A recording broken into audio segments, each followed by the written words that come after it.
পানীয় জলের সবথেকে বড় সমস্যা পুরুলিয়াতে। সর্বস্তরেই দুর্নীতি কাজ করছে। সরকারের মধ্যে দুর্নীতি আছে এরকম বলা যাচ্ছে না এখন। দুর্নীতির উপরেই সরকারটা চলছে। শিক্ষিত যুবক যুবতীরা তাদের চাকরির কোনো সংস্থান সেভাবে হচ্ছে না। রাজ্য সরকার ভাতাতে বিশ্বাস করে। আমি মাননীয়াকে লিখেছিলাম, কোন নতুন শিল্পও তো আসলো না। মাননীয়া অঙ্গুলি হেলনি সবকিছু হয়েছে। বিচার পাইয়ে দেওয়ার কাজ হচ্ছে সরকারের। মানে একদিকে গৃহমন্ত্রী মমতা ব্যানার্জি, আরেকদিকে স্বাস্থ্যমন্ত্রী মমতা ব্যানার্জি। মানুষ কেন বিজেপিকে ভোট দেবে বলে মনে হয়? 2014 আগের ভারতবর্ষ আর 14 পরের যে ভারতবর্ষ, তাহলে কি পরিবর্তন আশা করবে মানুষ? কিন্তু হাসপাতালগুলো বন্ধ হয়ে গেছে, ডাক্তার নেই, স্কুল আছে, স্কুলে শিক্ষক নেই। পশ্চিম বাংলাতে শিল্প দিদির রাজত্বে তো কেউ আসে না। সবাই অপেক্ষা করে আছে কবে এর বিদায় হয়। বাঙালিদেরকে যদি নিজের সরকার যদি চায় তাহলে ভারতীয় জনতা পার্টিকে আনতে হবে। পুরুলিয়া নামটা মনে আসলেই চোখের সামনে ভেসে ওঠে শাল পিয়ালের জঙ্গল, অযোধ্যা পাহাড়, ছৌ নাচ আর বসন্তের পলাশির সমারোহ। কিন্তু পুরুলিয়ার আরেকটা দিকও আছে। রাজ্যের অন্যতম পিছিয়ে পড়া একটা জেলা, সেখানে বাস করেন প্রান্তিক মানুষজন। এই প্রান্তিক মানুষজনের কণ্ঠস্বর হয়ে সংসদে বারংবার সোচ্চার হয়েছেন যিনি, পুরুলিয়ার ভূমিপুত্র, দুইবারের সাংসদ এবং রাজ্য বিজেপির সাধারণ সম্পাদক শ্রী জ্যোতির্ময় সিং মাহাতো। নমস্কার দাদা, আজকের আড্ডায় আপনাকে স্বাগত। ধন্যবাদ। দাদা, পুরুলিয়াতে তো এখন পলাশের রং, কিন্তু বাকি রাজ্যে পুরোটাতেই এখন নির্বাচনের তাপ উত্তাপ চলছে। এর মাঝে কেমন আছেন? পলাশের রংটা আপনি যদি ভালো করে দেখেন তাহলে গাঢ় গেরুয়া রং হয়, ডিপ। হ্যাঁ। এবং ডিপ গেরুয়া পুরুলিয়ার থেকেই সারা বাংলাতে ছড়াবে এবার। কারণ সেটা আমরা যদি দেখি, ভারতীয় জনতা পার্টি 2018 যে পঞ্চায়েত নির্বাচনে প্রথম পুরুলিয়ার থেকেই শুরু হয় বিজেপির গেরুয়া ঝড় এবং জেতা। তো এইবারে যে পলাশের রং এবং পলাশ যে ফুল প্রচুর মাত্রায় ফুটেছে, আর আশা করব ভারতীয় জনতা পার্টির যা রং, সেই রঙও গেরুয়াই হচ্ছে এবং সারা বাংলা জুড়ে সেই গেরুয়া রং ছড়াবে আর কি, ফুটবে। কারণ বেসিক্যালি পশ্চিমবাংলার মানুষও চাইছে যে গেরুয়া সব জায়গায় চলে আসুক। আপনি বলছেন মানুষ চাইছে পরিবর্তন। মানুষ চাইছে, এটাতে কোনো ডাউটেই নেই। আপনি সাধারণ চায়ের দোকান থেকে শুরু করে কোনো সেলুন, ছোট যারা রাস্তার ধারে কাটে, তাদের ওখানে যদি পাশে দাঁড়িয়ে জিজ্ঞেস করে তাহলে বোঝা যায় আর কি মানুষ কি চাইছে সেটা। তো সেই জন্য কি আছে, এবারে বাংলা পুরো গেরুয়াময় হয়ে যাবে। দাদা, আপনি তো ছাত্র রাজনীতির সময়কাল থেকে রাজনীতিতে আছেন এবং আজকে আপনি সাংসদ দুইবারে। তো এই যে আপনার যাত্রাপথটা, এটা কেমন ছিল আপনার? দেখুন, প্রথমে তো আমি জানতামই না যে আমি সাংসদ হব। সেটা আমার এই আদর্শ ভালো লেগেছে, ছোটবেলার থেকেই ভালো লাগতো এই আদর্শটা।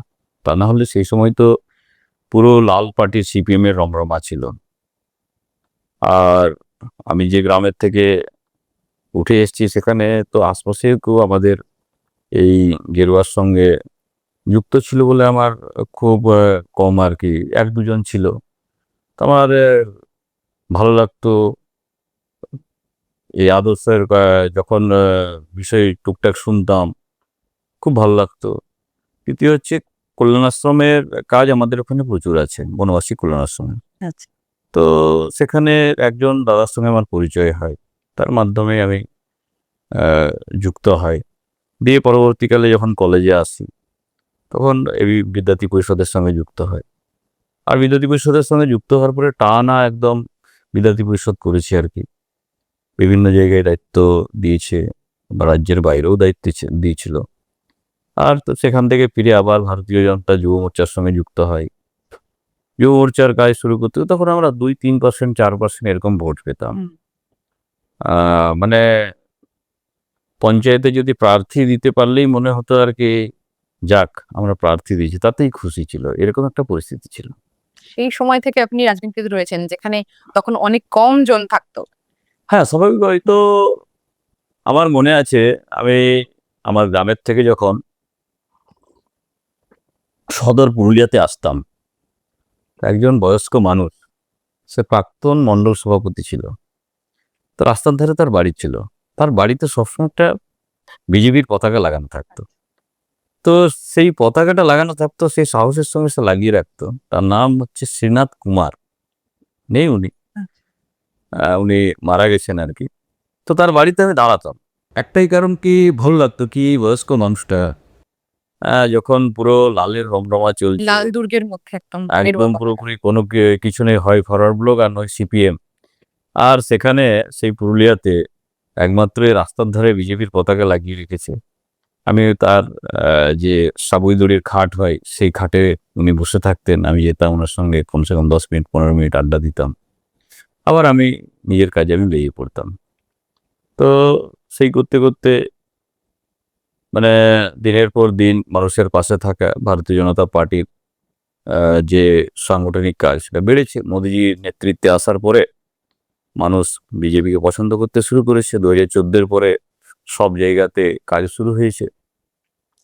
তারপরে স্বাভাবিকভাবেই মমতা ব্যানার্জি যে অত্যাচার বেড়েছে, ওখানে পুরুলিয়াতে পর পর ভারতীয় জনতা পার্টির কার্যকর্তাদের উপরে অত্যাচার, তাদেরকে হত্যা করা, পুলিশের গুলিতে হত্যা, এবং বিশেষ করে আপনার যারাই ভারতীয় জনতা পার্টি করতো তাদেরকে মিথ্যা মামলার সঙ্গে সঙ্গে বাড়িতে গিয়ে হামলা করা তৃণমূলের গুন্ডাদের। আচ্ছা। তো তার প্রতিবাদ করতে করতে করতে করতে মানুষ আমাদেরকে অ্যাকসেপ্ট করেছে, মানুষ আমাদেরকে পছন্দ করেছে।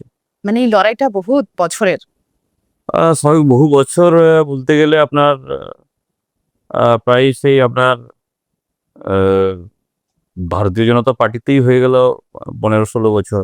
তো তার আগে ছাত্র রাজনীতি করতাম, তো সেই জন্য কি আছে, কি মানুষ বিজেপির যে আদর্শ সেটাকে অ্যাকসেপ্ট করেছে। সেটাকে আমরা একটা মাধ্যম বলতে পারি। আহ, যে সকল পুরুলিয়ার কার্যকর্তারা কিংবা পশ্চিমবাংলার যারা কার্যকর্তারা আছে, তারা আমরা পৌঁছে দিয়েছি বিজেপির আদর্শটাকে মানুষের কাছে পর্যন্ত। আর সেই কারণেই আজকে ভারতীয় জনতা পার্টি 2021 সালে মুখ্য বিপক্ষ দল হয়ে উঠে এসছে। তো লড়াই চলছে এবং আগামী দিনে এই লড়াই আরো বাড়বে। দাদা, পুরুলিয়া একসময় একেবারেই অবহেলিত ছিল এবং পিছিয়ে পড়া জেলাদের মধ্যে অন্যতম। তো পুরুলিয়া থেকে আপনি যে এই সংসদে এসেছেন, সেখানে আপনার এই কোন রকম সমস্যা পেতে হয়েছে, মানে কত চাপ আপনি নিতে পেরেন, মানে দেখুন, পুরুলিয়া এখনো অবহেলিতই আছে, এখনো? এখনো আছে। বারে বারে মানে বলা সত্ত্বেও না, মানে রাজ্য সরকারের যা অ্যাক্টিভিটি আছে, রাজ্য সরকারের যা ব্যবহার আছে পুরুলিয়া জঙ্গলমহলের উপরে, আমরা দেখবো সিপিএম আমলে যা অবস্থা ছিল তার থেকে বিশেষ কিছু পরিবর্তন হয়নি। সেই সময় হয়তো রাস্তাঘাট ছিল না, এখন কিছু রাস্তা হয়েছে, কিন্তু হাসপাতালগুলো বন্ধ হয়ে গেছে, ডাক্তার নেই। স্কুল আছে, স্কুলে শিক্ষক নেই, যেটা সারা পশ্চিমবাংলারই ইস্যু আছে। মানে পরিকাঠামোর উন্নয়ন সেরকম পরিকাঠামো, হয়নি। স্কুলের পরিকাঠামো নেই, হাসপাতালেরও পরিকাঠামো নেই। দ্বিতীয় হচ্ছে ডেভেলপমেন্টের ইস্যুতে, মানে কি বলবো আর কি, মানে এতটাই খারাপ পরিস্থিতি আছে, মানে দুর্ভাগ্যজনক আর কি। আর পানীয় জলের সব থেকে বড় সমস্যা পুরুলিয়াতে। আচ্ছা। পানীয় জলের জন্য যে এখনো পর্যন্ত আমাদেরকে সংঘর্ষ করতে হয়। আপনারা দেখেছেন হয়তো আমাদের রুদ্রনীল দা, আমি তো ওখানের বাসিন্দা, আমি তো রোজ দেখছি। উনি আমাদের একটা পার্টির প্রোগ্রামে গেছিলেন, রুদ্রনীল ঘোষ। হুম। সেখানে তিনি একটা ছবি পোস্ট করেছিলেন, কি ওই ইয়ের থেকে আপনার ডোবা, সেখান থেকে জল সেখান থেকে মায়েরা জল নিচ্ছে আর সেই জলটা পানীয় জল হিসেবে ব্যবহার করছে। মানে এখনো পর্যন্ত স্বাধীনতার ৭৯ বছর এবং তার সঙ্গে সঙ্গে দিদির 15 বছরে পানীয় জলের জন্য সংঘর্ষ করতে হচ্ছে পুরুলিয়ার মানুষকে। যেমন ন্যূনতম রিকোয়ারমেন্টস গুলো পাচ্ছেন না তারা। এটা দেখার কাজ কার? বেসিক্যালি রাজ্য সরকার। রাজ্য সরকার দেখবে, কেন্দ্র সরকার সহযোগিতা করতে পারে, কেন্দ্র সরকার নিজের থেকে নিচে নামাতে পারবে না।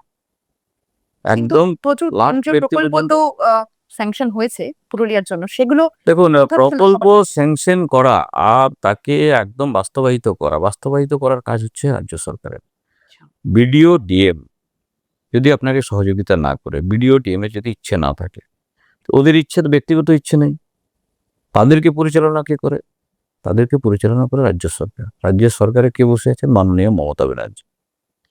তিনি একদম ধরে নিয়েছেন জঙ্গলমহলের মানুষ আমাকে ভোট দেয় না, জঙ্গলমহলের মানুষ তৃণমূল কংগ্রেসকে প্রত্যাখ্যান করে দিয়েছে, তাহলে জঙ্গলমহল ডেভেলপমেন্ট করা যাবে না। আর সেই কারণেই আজকে পুরুলিয়ার মানুষ, জঙ্গলমহলের মানুষ বঞ্চিত আছে।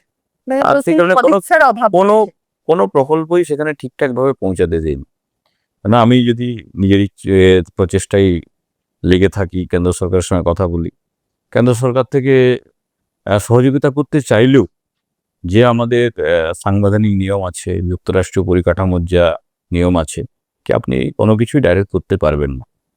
যে সময় এই সংবিধান তৈরি হয়েছিল তারা তো জানেনি এক সময় কি কেন্দ্র সরকার যে প্রকল্প নিয়ে আসবে কিংবা কেন্দ্র সরকার যেটা করতে চাইবে, রাজ্যে যে যদি বিপরীত বিচারধারার কোনো যদি সরকার হয়, তো সে নিজের বিচারধারাটাকে সামনে রেখে ডেভেলপমেন্টকে পিছনে ফেলে এবং তার পুরো পাওয়ারটাকে একদম কেন্দ্র সরকারের বিপরীতে নিয়ে যাওয়া, সে মানুষের কল্যাণে হোক আর অকল্যাণে হোক আর যা করা হোক, এটা তো বাবা সাহেব আম্বেদকরও জানতো না কি এইভাবে মানে সিচুয়েশন তৈরি হবে।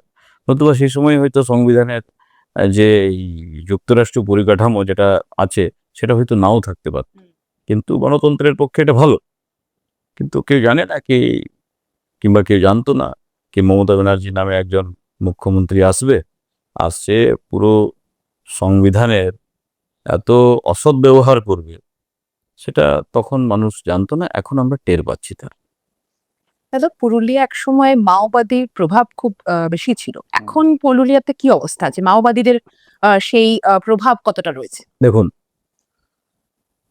একসময় মাওয়িস্টদের যে রেড করিডোর, ওয়েস্ট বেঙ্গল থেকে সাউথ পর্যন্ত একটা ওদের লাল করিডোর, রেড করিডোর বানিয়েছিল, একটা পুরুলিয়ার উপর দিয়ে, জঙ্গলমহলের উপর দিয়ে প্রচুর হত্যা করেছে। কিন্তু এই হত্যার পেছনে আপনি যদি দেখেন 2006-07 পরের থেকে শুরু করে প্রায় 11-12 পর্যন্ত তৃণমূল কংগ্রেসের একটা বড় হাত ছিল। মাওবাদীদের নামে তারা রাজনৈতিক ফায়দা তোলার জন্য তাদের যে রাজনৈতিক শত্রু তাদেরকে মানে হত্যার উপর হত্যা করেছে।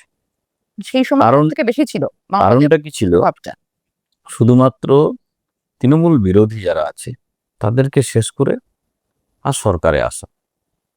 এখনো মাওয়িস্টের যে গতিবিধি সাইলেন্ট আছে, বন্ধ নেই। মাঝে মাঝে দেখবেন হয়তো কোনো জায়গায় পোস্টার ফেলে দিল, কোনো জায়গায় আপনার কারো নামে হুমকি দিল। কিছুদিন আগেতেই আমাদের একজন বিধায়কের নামে দিয়েছিল, আপনার বান্দোয়ানে কিছুদিন আগেতে পোস্টার পড়েছিল। তো কি আছে, এক প্রকার যে মাওয়িস্টদের যে গতিবিধি আর মাওয়িস্টদের যে সম্পর্ক এখনো বর্তমান মুখ্যমন্ত্রীর সঙ্গে আছে। মুখ্যমন্ত্রী পরবর্তীকালে যখন শুধুমাত্র তৃণমূল কংগ্রেসের নেত্রী ছিলেন, তখনই ইনি তাদেরকে খাইয়ে দাইয়ে পুষে রেখেছিলেন। যে উনি শেষ করে দিয়েছেন মাওবাদী সমস্যা সব। কি শেষ করেছেন? কোথায় শেষ করেছেন? মাওয়িস্ট শেষ করেননি, তাদের কিছু লোককে পয়সা টয়সা দিয়ে এখনো নিয়মিত পয়সা দেন। আচ্ছা, নিয়মিত পয়সা টয়সা দিয়ে, আর উনি কি করেন, যাতে তারা এখন চুপ করে থাকে, যদি প্রয়োজন হয় তবে আবার বের করব, আচ্ছা। এই সিচুয়েশন। সেই জন্য মাঝে মাঝে ওরা পোস্টার টোস্টার দিয়ে রেখে। এখনো আপনার যদি পুলিশের যারা আইবিতে কাজ করে তাদেরকে জিজ্ঞেস করুন, কথা বলুন, তারাই বলে দেবে, তাদের কাছে সব তথ্য আছে। মাঝে মাঝেই মিটিং হয়, আবার পুলিশের সঙ্গেও মাওয়িস্টের মিটিং হয়। এই সিচুয়েশন আছে। তো সেই জন্য কি আছে, মাওয়িস্টে জঙ্গলমহল শেষ হয়নি। কিন্তু হ্যাঁ, মাননীয় গৃহমন্ত্রী বলে দিয়েছে 2026-এ আমরা সমাপ্ত করে দেবো। আমাদের সরকার আসবে, একদম যৌথ অপারেশন হবে, একটাও মাওয়িস্ট ছাড় পাবে না। যারা আত্মসমর্পণ করবে তাদেরকে আত্মসমর্পণের সুযোগ দেব, আর যারা আত্মসমর্পণ করবে না তাদেরকে যেরকম ব্যবস্থা নেওয়া সেরকম নেওয়া। এই যে কেন্দ্রীয় প্রকল্পগুলো একটার পর একটা পুরুলিয়ার জন্য আসছে, আপনি বললেন যে সেগুলো রাজ্য সরকার সেভাবে পৌঁছাতে দিচ্ছে না, তো তার জন্য আপনি কিভাবে সোচ্চার হয়েছেন সংসদে? দেখুন, কেন্দ্র সরকারের যে প্রকল্প, সেই প্রকল্প শুধু পুরুলিয়াতেই শুধু নয়, সারা পশ্চিমবাংলাতে কোনো জায়গাতেই ঠিকঠাক ভাবে মাননীয়া আসতে দেয়নি।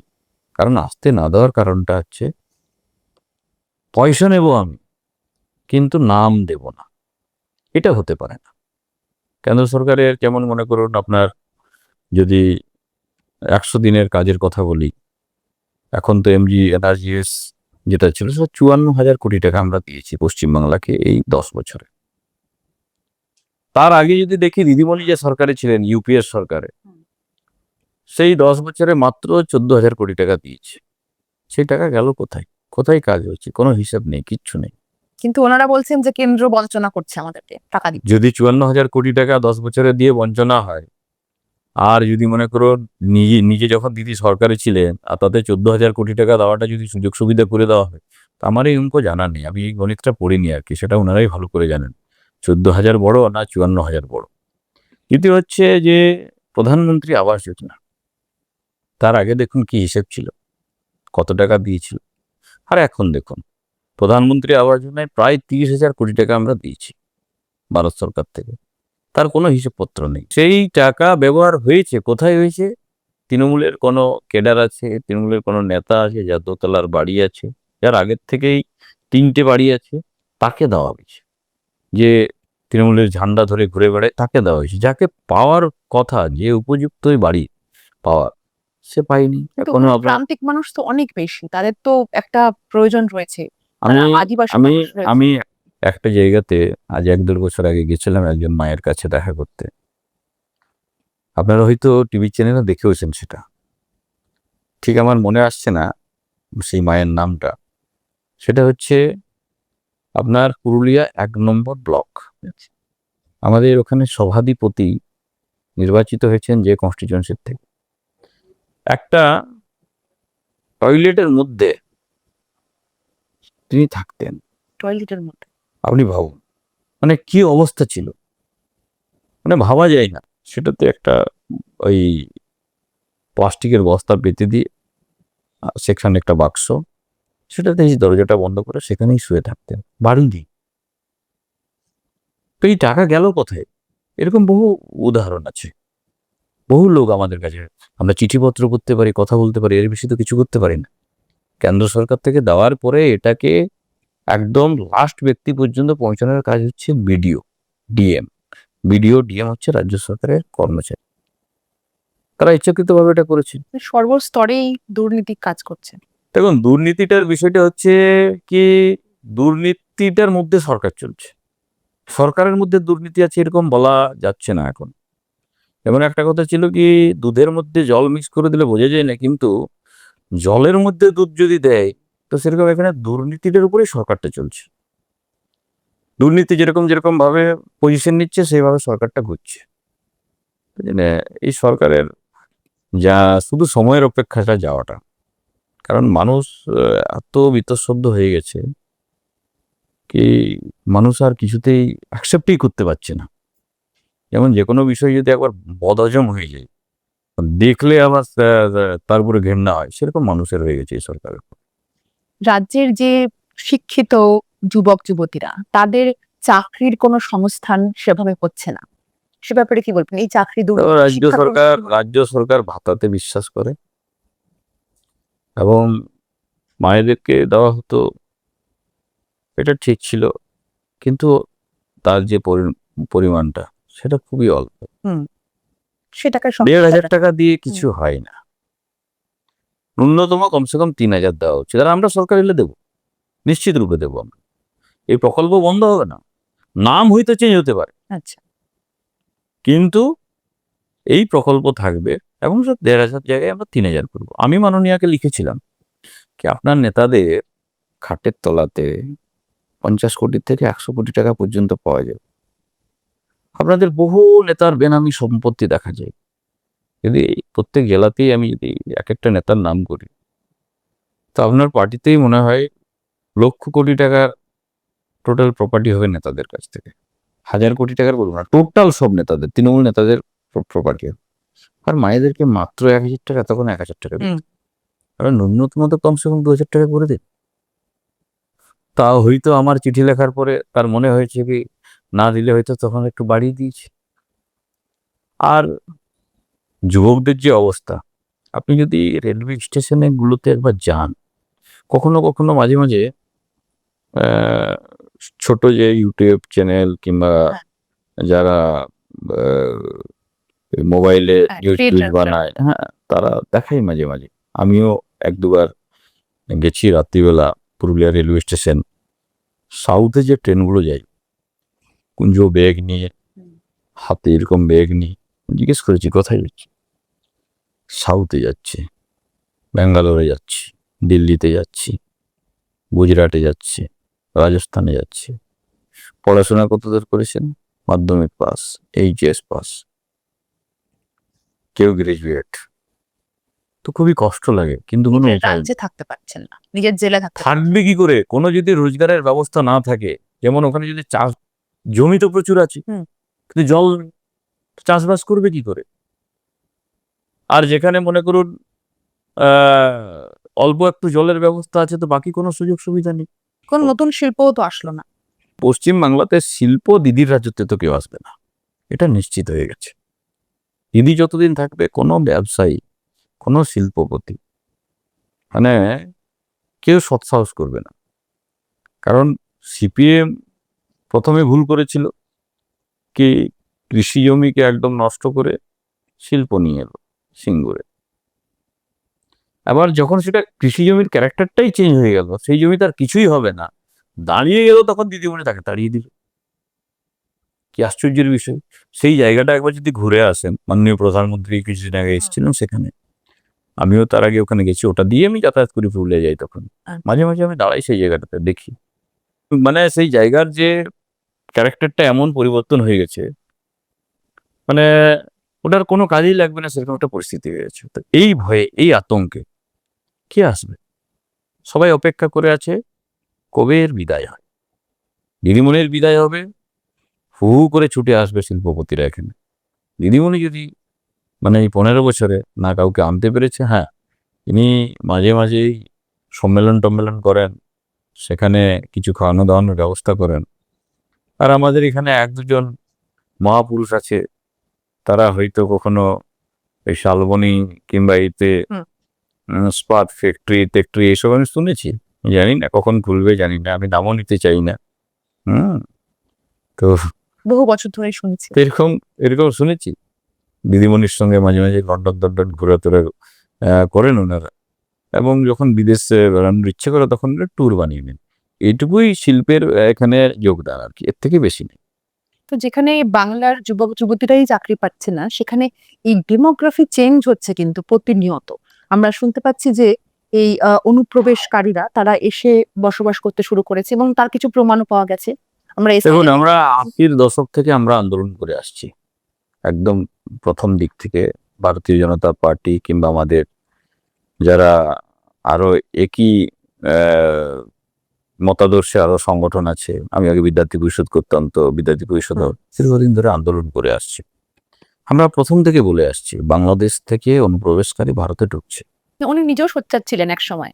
এবং মাননীয়া নিজেও বলেছিলেন যে সিপিএম এর আমলে যে তখন তারা প্রচুর। সিপিএম এর ভোট ব্যাংক ছিল। বাংলাদেশি ইনফিল্ট্রেটার্স যারা, বেসিক্যালি যারা ওখানের মুসলমান, হুম। তারা কিসের কারণে এখানে আসার প্রয়োজন? আপনাকে তো ধর্মের কারণে দেশ দিয়ে দেওয়া হয়েছে, দেশটা তো এমনি এমনি ভাগ করেননি। বলা হলো ভারতবর্ষ একটা রাষ্ট্র থাকবে, আর মুসলমানদের জন্য একটা রাষ্ট্র থাকবে, সেটার জন্য পূর্ব পাকিস্তান আর পশ্চিম পাকিস্তান। প্রথমে পাকিস্তান, পরবর্তীকালে বাংলাদেশ, তারপরে আপনার আসার কেন প্রয়োজন হচ্ছে? তার মানে অসৎ কোনো মানসিকতা আছে, অন্য কিছু প্ল্যানিং আছে, যে ডেমোগ্রাফি চেঞ্জ করে ভারতবর্ষকে আবার টুকরো করার জন্য, পশ্চিম বাংলাকে টুকরো করে গ্রেটার বাংলাদেশ বানানোর একটা ষড়যন্ত্র দীর্ঘদিন থেকে চলছে। এবং এর প্রভাব তো পড়ছে এই যুবক যুবতীদের উপরেও, কারণ তারাও তো এই দেখুন, একই কাজের প্রত্যেকটা জায়গাতে হাসপাতালগুলোতে তারাও দেখুন কাদের ভিড় আছে। যারা বাংলাদেশি ইনফিল্ট্রেটার্স রোহিঙ্গা তাদের ভিড় আছে। মানে আমাদের পরিষেবা দেবার এমনি ক্ষমতা নেই। আমাদের মানে- যে হাসপাতালের সুযোগ সুবিধা যেটা আমাদের পাওয়ার কথা, হুম। স্থানীয় মানুষদের পাওয়ার কথা, সেটা সুযোগ সুবিধা কারা নিচ্ছে? বাংলাদেশি অনুপ্রবেশকারী।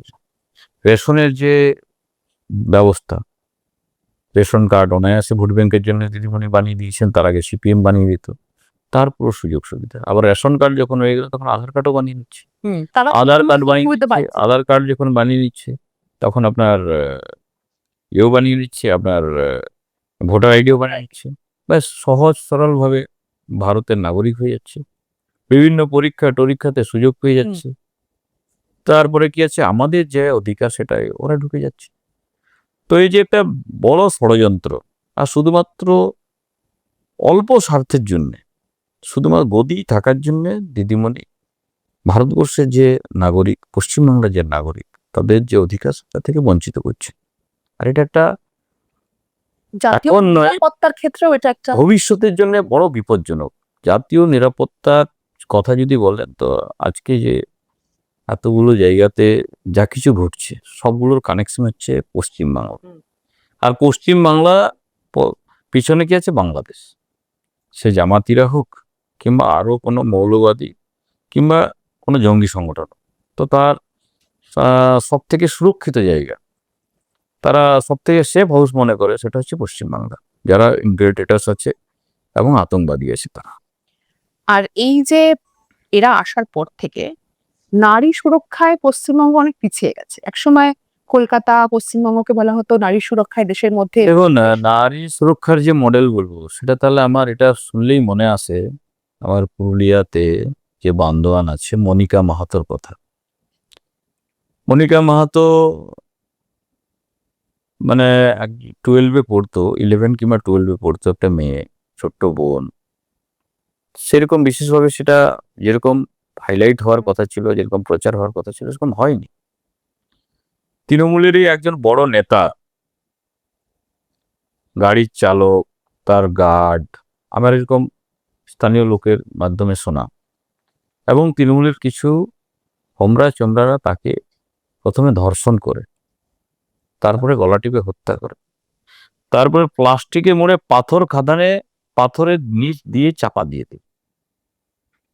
পরবর্তীকালে বাড়ির লোক যখন থানাতে লিখিত আকার দিতে যায়, প্রথমে নিতে চাইনি, নিখোঁজেরও ডায়েরি নিতে চাইনি। তার মানে পুলিশের জানা ছিল সবকিছু। দিয়ে এখনো পর্যন্ত না কেউ অ্যারেস্ট হয়েছে, আর না তার কোনো ইনভেস্টিগেশন হয়েছে, কিচ্ছু হয়নি। আমি গেছিলাম তার বাড়িতে, আমরা আন্দোলনও করেছি, বহু সামাজিক সংগঠনও আন্দোলন করেছে। তো তৃণমূল কংগ্রেসের যে নারী সুরক্ষার মডেল, একটা হচ্ছে বান্দা মনিকা মাহাতোর কেস। আমরা কামদুমির যদি ঘটনা দেখি, দুই যে বোন আন্দোলন করেছিল, আন্দোলন করেছে, তাদের সঙ্গে আমি একবার কথা বলতে গেছিলাম, তাদের সঙ্গে কথা হয়েছিল। মানে কথা শোনার পরে এমন মনে হলো কি আমরা কোন পশ্চিম বাংলাতে আছি। বিচার হবে কি করে? সরকারে যদি চাই যারা ধর্ষক মার্ডারার আছে তারা বহাল তবিয়তে থাক শুধুমাত্র ভোট ব্যাংকের স্বার্থে, তাহলে তো কারো কিছু করার থাকবে না। আমাদের কি অপরাধ ছিল? আমাদের একটা ছোট্ট বোন যে উড়িষ্যার থেকে এখানে পড়তে এসেছিল দুর্গাপুরে IQ সিটি মেডিকেল কলেজে, বিকেলবেলা সে প্রায় সন্ধ্যের সময় এই টিফিন কেনার জন্য বেরিয়েছিল, পাশে ঝোপ ছিল, ঝোপে জবরদস্তি তাকে টেনে নিয়ে যাওয়া হয়, আর বারে বারে তাকে ধর্ষণ করা হয়। আর তাকে এটাও বলা হয় যদি এই মুখ থেকে আওয়াজ বের করে তাহলে এখানেই সমাপ্ত, বাকি ঘটনাগুলোর মতো। কিন্তু উনি বললেন সন্ধ্যায় কেন বেরিয়েছে। কিন্তু এটাই বলছি, সেটাও ধামাচাপা দেওয়া হতো। আমি এবং ভারতীয় জনতা পার্টির বাকি কার্যকর্তারা গিয়ে কন্টিনিউ সেখানে আন্দোলন হয়েছে, ধর্ণা হয়েছে। তারপরে কি হয়েছে? তারপরে অ্যারেস্ট করা শুরু করেছে। তাতে উনি আমার একটা জ্ঞান দিয়ে দিলেন, একটা নতুন বেঙ্গলে নিয়ম আনলেন কি, ভাই আপনি রাত্রিবেলা আপনি নিজের সুরক্ষা নিজে দেখুন, রাত্রিবেলা কোনো মহিলার আমি দায়িত্ব নেব না, রাত্রিবেলা মহিলারা নিজের দায়িত্বে নিজেই থাকবে, রাত্রিবেলা মহিলাদের মুখ্যমন্ত্রী আমি না। হ্যাঁ, যদি ধর্ষক যদি বেরোয়, মার্ডারার বেরোয়, তো তাকে বাঁচানোর জন্য আমি দায়িত্ব নেব।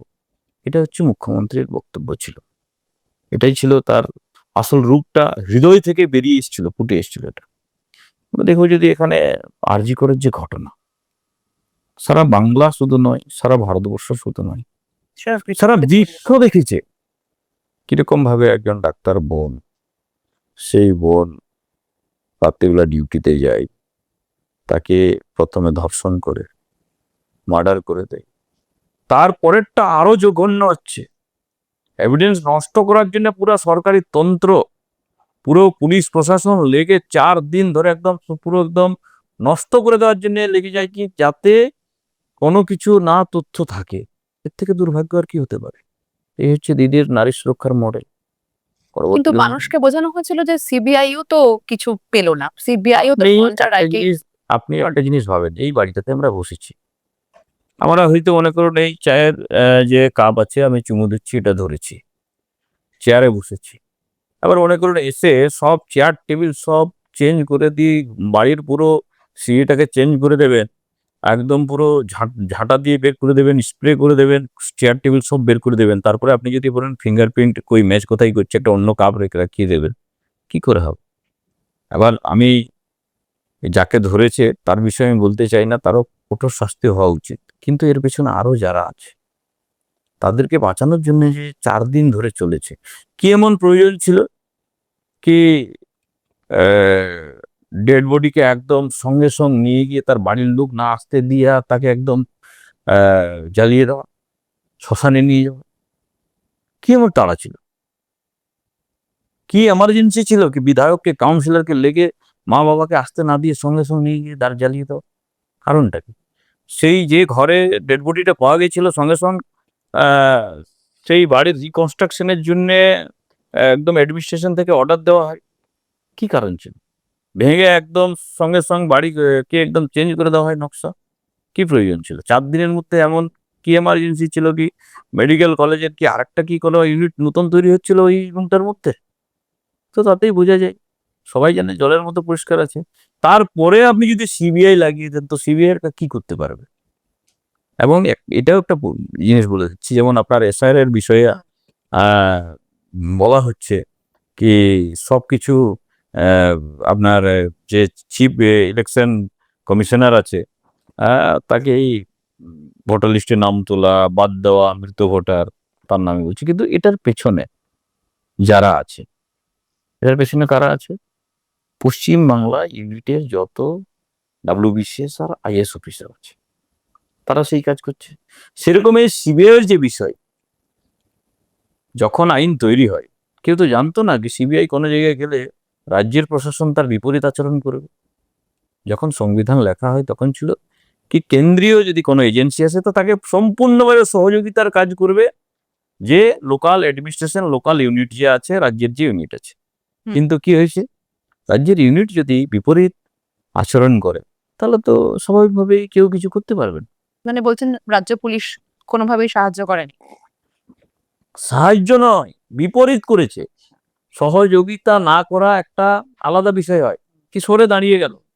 আর এভিডেন্স নষ্ট করা, যার কাজ ছিল সহযোগিতা করা। কারণ এতটাও মানে ব্যবস্থা থাকে না কি কেন্দ্রের থেকে টোটাল নিয়ে এসে প্রত্যেকটা জিনিস করবে। নিয়ম হচ্ছে রাজ্যের যে প্রশাসনে যারা আছে, রাজ্যের যে পুলিশ আছে, তাদেরকে তারা সহযোগিতা করবে, এখন একসঙ্গে মিলে করবে সবকিছু, যা চাইবে সেটাই দেবে। কিন্তু তা না করে তার বিপরীত করেছে, বুঝেছে? হ্যাঁ, চায়ের কাপ চাইবে, এটাকে না দেখে এটাকে সরিয়ে দাও। একটা টেবিল চাইবে, টেবিলটাকে আমি দিচ্ছি না দাদা বিশ্বাসে নিজে জোগাড় করে নেবে, কিন্তু এখানে কি আছে সেটাকে সরিয়ে দাও। পুরোপুরি এভিডেন্স কে ট্যাম্পার্ড। এভিডেন্সটাকে পুরো নষ্ট করেছে, এবং নষ্ট করার জন্য যা যা করার সবকিছু করেছে। এটা কার নির্দেশ হয়েছে? কার এত সহজ থাকবে? যদি না আপনার রাজ্যের প্রশাসনের যে হেড থাকে, যে মুখিয়া থাকে, তো স্বাভাবিকভাবেই আচ্ছা আজি করে যে ঘটনা ঘটেছে সেই ঘটনাকে কেন্দ্র করে যে এত কিছু আপনারা দেখছেন, কি দর্শকরা ঘুরে বেড়াচ্ছে, একজন জেলে আছে, যারা পুলিশ প্রশাসন এটাকে নষ্ট করার চেষ্টা করেছে তারা বহাল তবিয়তে ঘুরে বেড়াচ্ছে। তো এটার পিছনে একটাই একজনেরই হাত আছে, সেটা হচ্ছে মাননীয়া। মাননীয়া অঙ্গুলি হেলনি সবকিছু হয়েছে। পরবর্তীকালে আমরা দেখলাম কসবা ল কলেজ যেটা হলো, সেখানেও তো তৃণমূলেরই কারা ছিল, আশ্রিত কে একটা করেছে, তারপরে কি হলো, তারপরে কিচ্ছু হয়। তার মানে কতটা মানসিকভাবে স্ট্রং আছে রেপিস্টরা, সেটা একটা ভাবার বিষয় আছে। হুম। মানসিকভাবে ফুল একদম পুরো স্ট্রং আছে ওরা, কি আমাদের কিচ্ছু হবে না দিদির রাজত্বে। এবং তারাই আজকে এই ভোটে, এই নির্বাচনে যাতে পুনরায় দিদি জিতে আসে সেটার জন্য তারা ব্যবস্থা করছে। তারা করা এই রেপিস্টরা, মার্ডাররা। অভয়ের মা, তার বাবাও বহু কাল ধরে চেষ্টা করে যাচ্ছেন, কিন্তু এখন তো পুলিশও তাকে লাঠিচার্জ করে মাথা ফাটিয়ে দিয়েছিল প্রায়। তো তার পরবর্তীকালেও সেটা কিন্তু কিছুই এগোলো না, সেই কেস কিন্তু এগোলো না, এবং কোনো বিচার এখনো পর্যন্ত পেলাম না আমরা। দেখুন, এটা দিদিমণি যতক্ষণ থাকবে, বিচার পাইয়ে দেওয়ার কাজ হচ্ছে সরকারের। সরকারের কাজ থাকে, যার তার যা তন্ত্র থাকে, তারা সবাই ইনভেস্টিগেশন করে আর আদালতের হাতে তুলে দেয়। কিন্তু এখানে যদি মনে করেন সরকারই যদি মনে করেন দর্শকদেরকে বাঁচানোর জন্য লেগে থাকে, তাহলে তো কিছু করার উপায় থাকবে না। আর তার মায়ের উপরে যে লাঠিচার্জ হয়েছে, অত্যন্ত নিন্দনীয় বিষয়। কারণ একবারও বিবেচনা করলো না, একবারও ভাবলো না সেই পুলিশ অফিসার কে কোথায় আমি লাঠিচার্জ করছি আর কার গায়ে আমি লাঠি ফেলছি।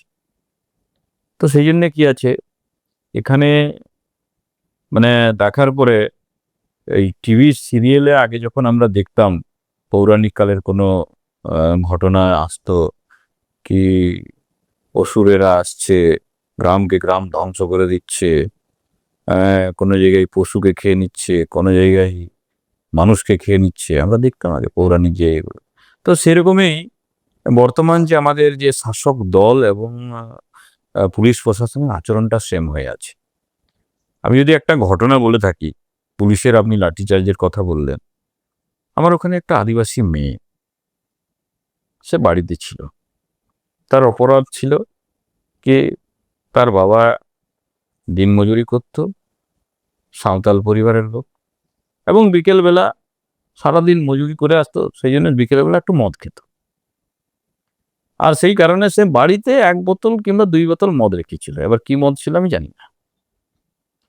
কেউ খবর দিল যে বাড়িতে ইয়ে আছে, মদ আছে। নিজে সেখানে আহ, আপনার পুলিশের ইন্সপেক্টর তার বাড়িতে যায়, সেই মেয়েকে প্রথমে জিজ্ঞাসাবাদ করে। 18-19 বছরের মেয়ে। আর জিজ্ঞাসাবাদ করার পরে বলে কি বাবা তো নেই বাড়িতে, একটা বাড়ি, ছোট্ট বাড়ি। আর ছোট্ট বাড়ির মধ্যে এমন কিছু লুকানোরও বিষয় নেই। গরিব ব্যক্তি দিনমজুরির কাজ করত, বাড়ির মধ্যে ধান বিক্রি করা আর মোষ বিক্রি করা, কিছু টাকা পয়সা ছিল। প্রথমে পুলিশ তাণ্ডব শুরু করে খোঁজ খবরের নামে 40,000 টাকা ছিল, সেটাকে নিয়ে যায়। বাড়িতে একটা মোবাইল ছিল, আর একটা পুরনো বাইক ছিল, সেকেন্ড হ্যান্ড বাইক মনে হয় একটা কিনেছিল তারা। মানে বাড়িতে মেয়েটি একাই ছিল তখন? মেয়েটি একা ছিল, সেটা তুলে নিয়ে যায়। এটাও বড় অপরাধ ছিল না, তাকে টেনে হিঁচড়ে রাস্তায় বের করে বেধড়ক পেটায় মেয়েটিকে? মেয়েটিকে, জঘন্যভাবে পেটায়।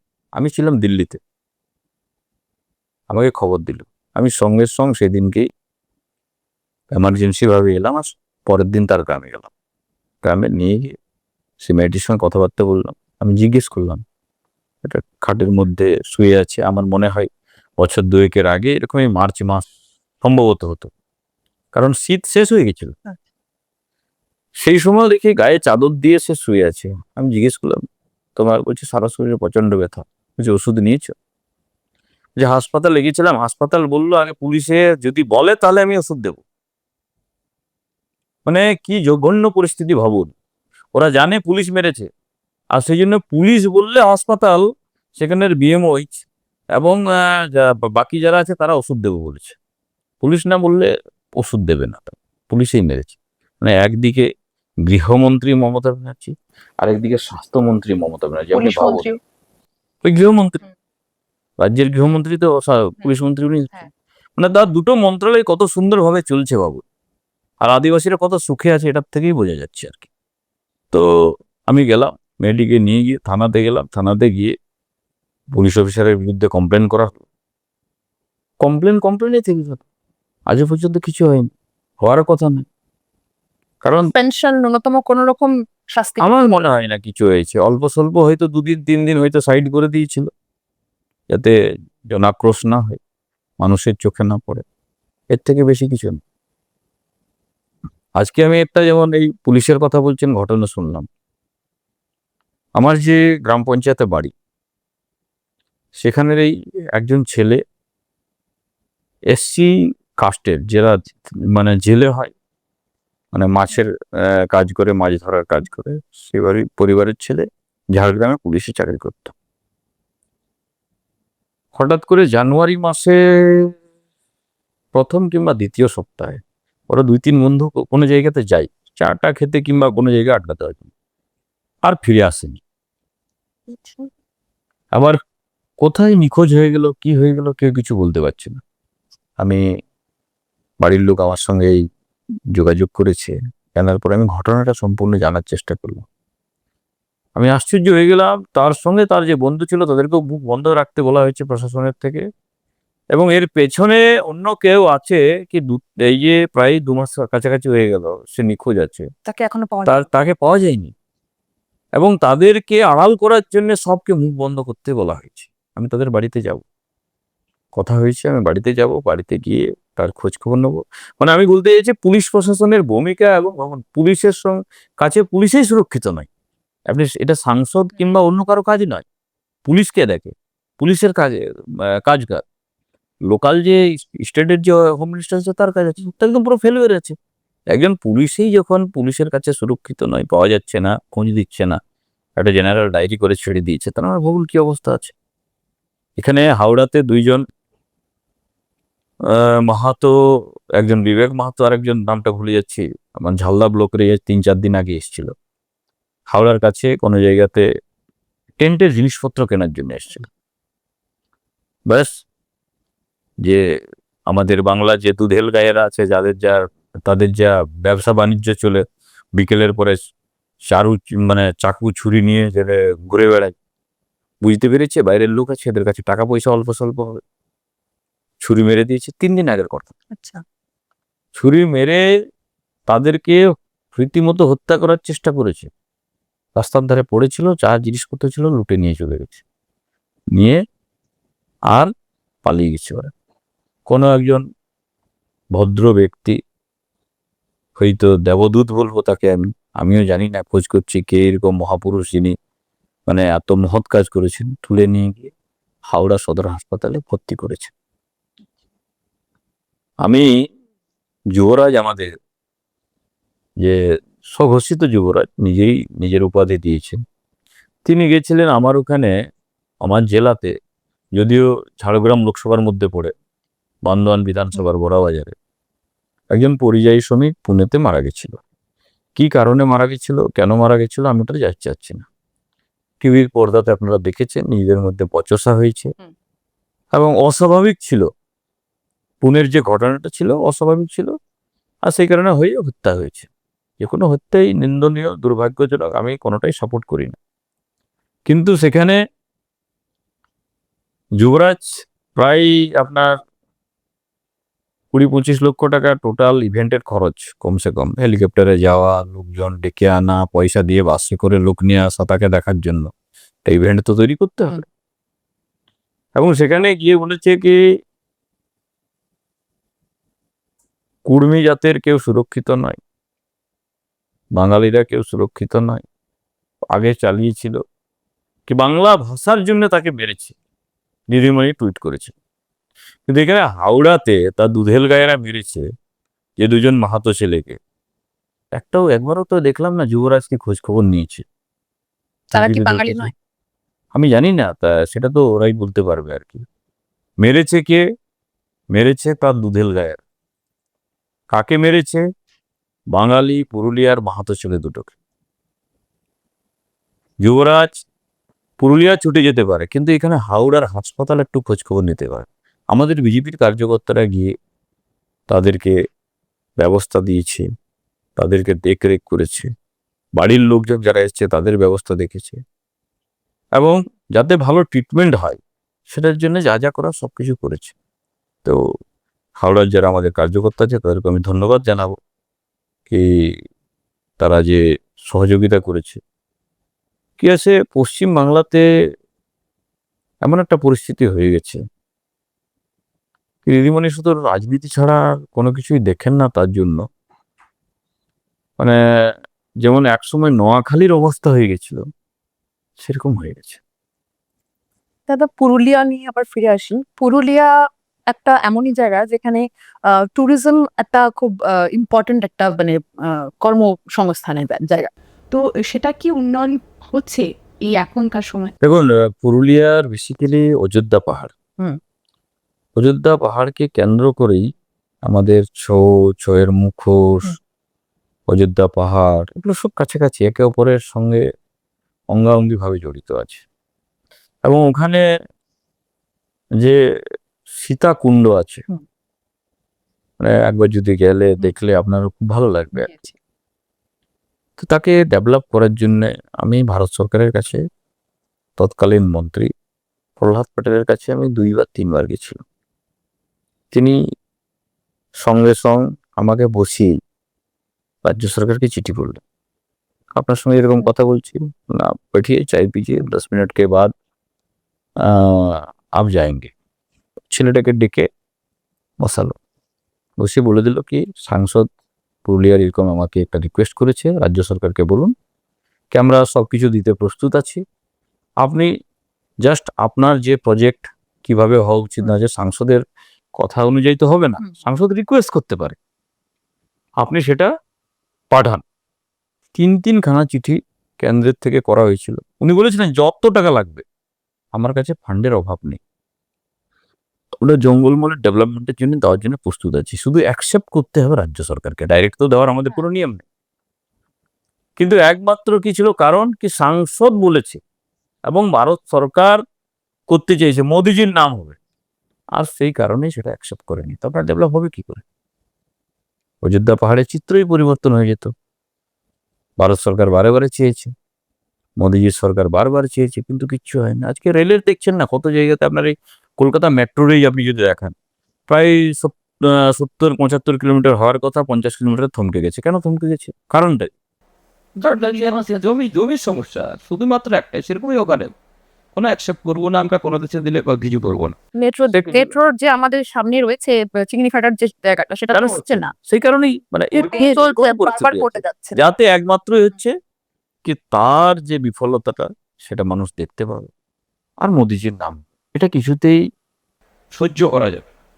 এই যে সামনে নির্বাচন, তো মানুষ কেন বিজেপিকে ভোট দেবে বলে ভাবা হয়? কি কি প্যারামিটার তারা দেখে? এখন মানুষ সারা ভারতবর্ষে দেখছে মোদিজির নেতৃত্বে কিভাবে বাকি রাজ্যগুলো চলছে, দেশে কিভাবে, মানে 2014-এর আগের ভারতবর্ষ আর 14-এর পরের যে ভারতবর্ষ, যেভাবে সারা বিশ্বে ভারতবর্ষের যে জয় জয়কার, আর তার সঙ্গে সঙ্গে যে বিজেপি শাসিত যে রাজ্যগুলোতে কিভাবে ডেভেলপমেন্ট হচ্ছে, আর দিদির রাজত্বে কিভাবে দুর্নীতির মানে দুর্নীতির থেকে শুরু করে আপনার নারী সুরক্ষা, মানে প্রত্যেকটা জিনিস যদি আমরা দেখি, ডেভেলপমেন্টের ইস্যু দেখি, হেলথ পুরো ফেলুয়ার আছে, শিক্ষা ব্যবস্থা পুরো ফেলুয়ার আছে, আপনার প্রত্যেক জায়গাতে কাটমানি আছে, পুলিশ প্রশাসনের যে দুর্নীতির থেকে শুরু করে অত্যাচার আছে, সব দেখতে পাচ্ছে মানুষ। আর বিশেষ করে একটা বর্গকে যে পাইয়ে দেওয়া, শুধুমাত্র রাজ্য সরকার এখন নিজেকে ভাবে শুধু মুসলমানের সরকার নিজেকে, আর কারো সরকার নাই। সব থেকে বেশি অ্যামাউন্ট বরাদ্দ হয়েছে বাজেটে। না স্বাভাবিক না, সে তো দেখিয়েছে। তো সেই জন্য মানুষ চাইছে এই সরকার আর প্রয়োজন নেই। যদি পশ্চিমবাংলার মানুষকে, বাঙালিদেরকে যদি বাঁচতে হয়, বাঙালিদেরকে যদি নিজের সরকার যদি চায়, তাহলে ভারতীয় জনতা পার্টিকে আনতে হবে। আর মানুষ চাইছে সেটা হয়েও, মানে সামনের নির্বাচন হয়েও যাবে। তাহলে কি কি পরিবর্তন আশা করবে মানুষ বিজেপি আসলে? দেখুন, সেটা তো আমাদের ঘোষণাপত্রে আমরা দিয়েছি। আপনারা যদি কোনো সাজেশন থাকে আপনি দিয়ে যান। আমরা চাইছি সাধারণ থেকে সাধারণ মানুষ, প্রত্যেক জায়গাতে আমরা ড্রপ বক্স দিয়েছি। আমরা যদি সরকারে আসি, তো আমাদের কি করা উচিত, আমরা সাধারণ পাবলিকের থেকে আমরা নিচ্ছি। সেটা দেখছেন, হয়তো আপনি যে কোনো ব্লকে যান, আমাদের যে সাংগঠনিক মণ্ডল হয়, সেই মণ্ডলে প্রত্যেকটা জায়গাতে আমরা ড্রপ বক্স দিই। সেগুলো নিয়ে এসে আমাদের প্রদেশ কার্যালয়ে একটা টিম রেখেছি, সেই টিমে সব প্রত্যেকটা খতিয়ে দেখছে, এবং সাধারণ থেকে সাধারণ মানুষের যে পরামর্শ আমরা নিচ্ছি। স্বাস্থ্যের যে পরিকাঠামো আছে সেটা তো একদম 100% চেঞ্জ করবো। শিক্ষা ব্যবস্থা যে একদম, যেখানে 30টা 35টা শিক্ষক থাকার কথা, আর সেখানে আপনার স্কুল মাত্র 5টা 7টা শিক্ষক আছে। বহু স্কুল বন্ধ হয়ে গেছে, 3টা স্কুলকে এক জায়গায় করে স্কুল চালাচ্ছে। তার কারণটা কি? তার কারণটা হচ্ছে তার দরকার নেই এইসবগুলো। পয়সাকে মেলা খেলা আনন্দ উৎসব ভাতাতে দিয়ে দেওয়া, তার রোজগারের কোনো ব্যবস্থা নেই। তো সেই কারণে এই ঘটনা ঘটছে। আপনার ধরুন 2016 পরে একবারও এসএসসি হয়নি স্কুল সার্ভিস কমিশন, আর 16তেও যে করেছিল তাতে 26,000 শিক্ষকের একদম পুরোপুরি চলেই গেল। 18,000 জেনুইন ছিল, আর অবৈধ রূপে বাকিগুলো আরো বহু বঞ্চিত রয়েছেন যারা যোগ্য ছিলেন, তারা তো বহু বছর ধরে ধর্ণা দিচ্ছেন, তাদের ব্যাপারে তো কেউ ভাবছে না। দেখুন, ভাবার কার কথা? কেউ ভাবছে না নয়, ভাবার কার কথা যে রাজ্যের প্রশাসন চালাচ্ছে। একমাত্র কেউ যদি ভাবতে পারে তো সেটা হচ্ছে মোদীর সরকার যদি এখানে আসে, তাহলে সে সরকার করবে। আমরা সামনের নির্বাচনে আসছি, আমাদের সরকার হবে, এবং তাদের বিষয়ে আমরাই ভাববো, অন্য কেউ ভাবতেও পারবে না। কারণ মোদীজি যেটা বলেন সেটা করে দেখান, ভারতীয় জনতা পার্টি যেটা বলে সেটা করে দেখে, আর নিশ্চিত রূপে আমরা তাদের বিষয়ে ভাববো। কিন্তু এই এত বছর ধরে যে নষ্ট করে দিয়েছে, 2011 সরকারে আসা, 16তে একটা এসএসসি করা, তাতেও একদম পুরোপুরি ভুরি দুর্নীতি, আর সেই দুর্নীতির কারণে জেনুইন যারা শিক্ষক তাদেরও ভবিষ্যৎ নষ্ট হলো। তারপরে আর কোনো রকমের কোনো পরীক্ষা না নেওয়া, 42,000 প্রাইমারি শিক্ষকের ভবিষ্যৎ একদম অন্ধকারে। এগুলো কে করেছে? দিদিমণি করেছে। তো সেই কারণে কি আছে, দিদিমণি যতদিন থাকবে ততদিন বিপদ আছে এই পশ্চিমবঙ্গে। বলছেন পরিবর্তন হলে এই সমস্যার সমাধান সম্ভব। সব সমাধান হবে, নিশ্চিত রূপে হবে, 100% হবে। একটা কথা আছে, আমরা স্লোগান দিই মোদি এত মুমকিন হ্যায়। মোদিজি সব সমস্যার সমাধান হচ্ছেন, করে দেখিয়েছেন। তো যেন আমরা এখানে হবে অসুবিধা। কিন্তু 2021 সালে বলেছিলেন 200 পার হবে, কিন্তু সেটা হয়নি।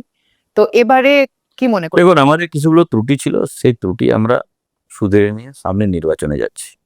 2006 সালে দিদিমণি একটা ডাক দিয়েছিলেন, আপনার মনে আছে কিনা জানি না। আমি তখনও রাজনীতিতে ছিলাম, কিন্তু ছাত্র রাজনীতিতে ছিল। কি বলেছিল? ওই এবার নয় নেভার। কটা সিট পেয়েছিলেন দিদিমণি? 29টা।